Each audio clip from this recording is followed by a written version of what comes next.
Razi has intentions of getting to know Roza, so he asked a middleman to ask about her background. Who should this middleman be? Should it be a family member of Roza? Can it be a best friend of Roza? Or Ustaz or Ustazah? Basically the person any who can be any the person where question is asking middleman or middlewoman, the person must be any a lady or a mahram any of Roza. A lady, for example, Razi's mother, for example, or Razi's sister, can go there to Roza and ask any about her background. So it must be mahram, and not any a man who's not mahram, or he can be the best friend and of Roza. This is not what you call it. This is not any appropriate and in Islam. In Islam, there must be mahram, and because and it can lead any to maksiyah.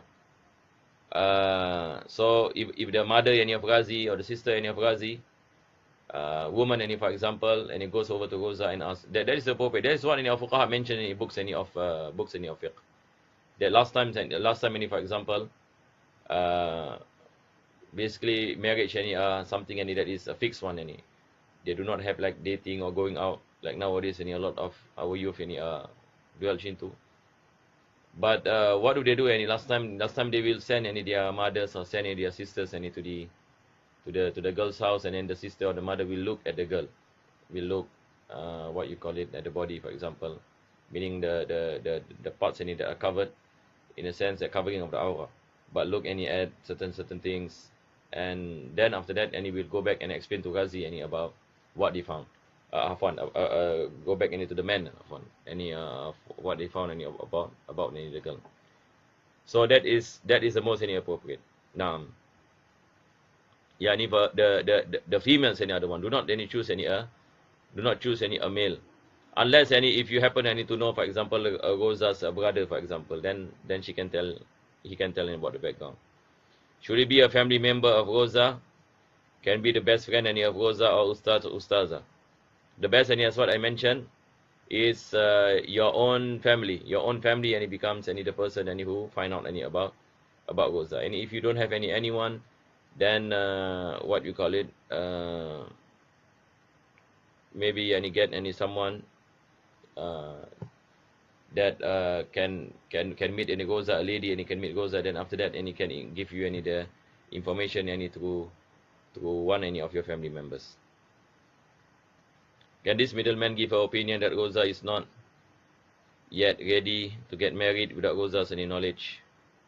And due to that point, Razi tak jadi nak kenal Roza dengan lebih dekat lagi. Wallahu alam ini. I'm not really sure what is this second part any is asking any about any if Roza any doesn't want any to get married, then there is no harm any to inform Razi that she what you call it she doesn't want, or she is not any interested. Jadi soalan ini dia menanyakan jemaah dirahmati Allah berkenaan dengan seorang yang nak berkahwin, maka dia nak tahu tentang wanita ini, apa dia kena buat, siapa yang dia nak hantar. Biasanya ulama kita dalam kitab fikih mengatakan kita hantar orang perempuan daripada rumah kita, misalan kakak kita, mak kita misalan. Mak kita pergi kat rumah perempuan itu, lepas itu dia lihat kepada perempuan ini. Tengok muka dia macam mana, tangan dia macam mana misalan, rambut dia macam mana. Sebab perempuan dengan perempuan boleh melihat, sebab aurat mereka berbeza kalau sekiranya lelaki dengan wanita kan. Maka lihat ini kepada, tidak ada masalah lihat, boleh lihat kepada tangannya misalan. Boleh lihat ini kepada rambutnya misalan, lehernya misalan. Sebab wanita dengan wanita. Tapi kalau kita hantar lelaki tidak boleh ini melihat. Kalau kita kenal Roza, seperti mana soalan yang menanyakan wanita ini nama Roza. Kalau Roza punya abang misalnya ataupun adik lelaki kita kenal dia, maka kita boleh menanyakan kepada mereka juga. Tidak ada masalah. Sebab kita nak berkahwin dengan adik perempuan ni ataupun kakak ni. Tapi yang sebaiknya adalah kita hantar orang yang kita boleh percayai, seperti kakak kita, ibu kita, makcik kita misalnya. Kita hantar kepada sana dan mereka melihat kepada Roza dan berbual dengan dia. Lepas itu kabarkan kepada kita. Oh, orang dia begini dan begini. Rupanya begini dan begini. Dan selepas itu badannya begini dan begini. Tidak ada masalah. Maka itu yang sepatutnya. Maka kita menghantar perempuan, jangan kita menghantar yang ini lelaki. Itu bukan yang ini caranya. When a waterbag bursts, fluid comes out from the pregnant lady. This fluid, is it mutanajis? Yes, and it is. it is considered to be najis, because it is blood, basically. When a water bag bursts, the fluid comes out in from the panel. All this fluid comes under the family of blood. So it is najis. We do not say it is mutanajis, it is najis. There is a difference between mutanajis and najis. Mutanajis is something that is pure but becomes mixed with najis after that. This is called mutanajis. But najis is something that is a field in its original form. Blood is najis, not mutanajis. Tamam? But the clothes that is there is blood, for example. Now the clothes is mutanajis, because in reality the clothes is pure, but because of najis it becomes mutanajis. So there is a difference between najis and mutanajis. So I hope we can understand this difference. Soalan menanyakan berkenaan dengan wanita yang melahirkan anak, air yang keluar ataupun darah yang keluar selepas dia melahirkan anak.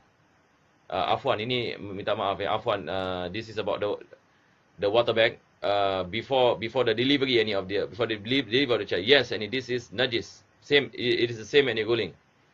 Before delivery, when the water bag bursts, after delivery, the blood comes out and so on. All this is considered to be najis. So the thing is this. Anything that goes out from the inner part of the womb, anything that goes out from the inner part of the womb is najis. This is a principle. Any fluid that comes out from the inner part of the vagina or from the womb, this is considered to be najis. So I hope it is clear, inshallah. Earlier I got I misunderstood the question. I thought it is after the delivery, the blood comes after delivery. But this is pertaining to the water bag now. So this is before any delivery. It is still considered to be najis. Now, jadi soalan menanyakan water bag ni pecah, adakah air itu dikira najis ke tidak najis? Sebab apa-apa yang keluar daripada badan wanita ini, daripada kemaluannya, semua dikirakan sebagai najis kalau ia keluar daripada batin badannya, bukan daripada luaran. Ulama kita juga ada membicarakan berkenaan dengan air yang keluar daripada luaran faraj dengan air yang keluar daripada batin faraj.